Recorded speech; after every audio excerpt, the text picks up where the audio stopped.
KP ओली जब से एक महिला के चक्कर में पड़े हैं, उनके सितारे गर्दिश में चले गए। अब हालात ये हैं कि किसी भी वक्त उनको अपने पद से इस्तीफा देना पड़ सकता है।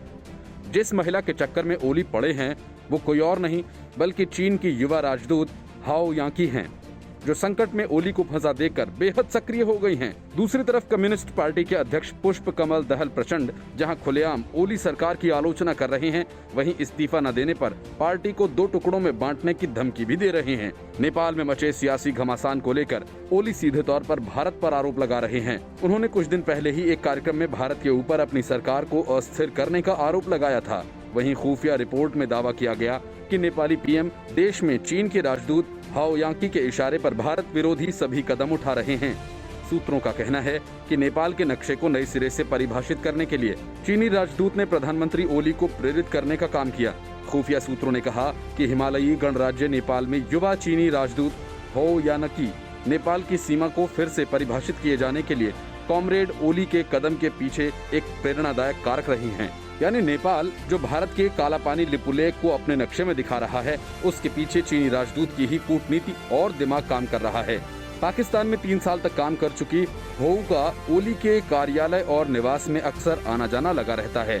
इसके अलावा नेपाली कम्युनिस्ट पार्टी का वो प्रतिनिधिमंडल जो राजनीतिक मानचित्र को बदलने के लिए संविधान संशोधन विधेयक का मसौदा तैयार करने में सहायता कर रहा था, वह चीनी राजदूत के संपर्क में था।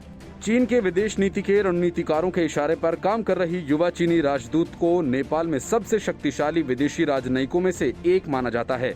एक खुफिया रिपोर्ट में कहा गया कि पाकिस्तान में सेवा करने के अलावा वे चीन के विदेश मंत्रालय में एशियाई मामलों के विभाग में एक महत्वपूर्ण जिम्मेदारी संभाल रही थी।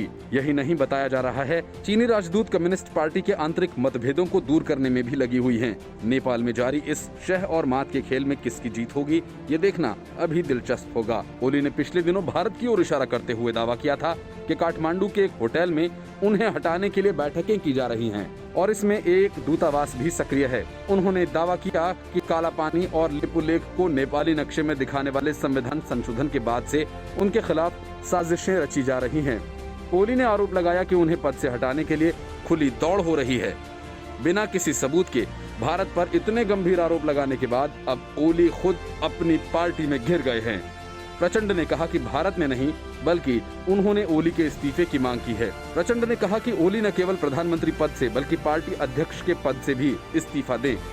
नेपाली कम्युनिस्ट पार्टी में ये चर्चा हो रही है कि ओली अपने खिलाफ बन रहे मोर्चाबंदी को तोड़ने के लिए पार्टी के अंदर ही टूट कर आ सकते हैं। पार्टी के अंदर चल रही इस कलह से बेफिक्र केपी शर्मा ओली भारत के खिलाफ जहर उगलने में लगे हुए हैं। ओली के इस तरह भारत विरोधी और अति आत्मविश्वास के पीछे एक बड़ी वजह है। दरअसल भारतीय खुफिया एजेंसियों का अनुमान है कि नेपाली पीएम देश में चीन की राजदूत हाओ यांकी के इशारे पर ये सभी कदम उठा रहे हैं।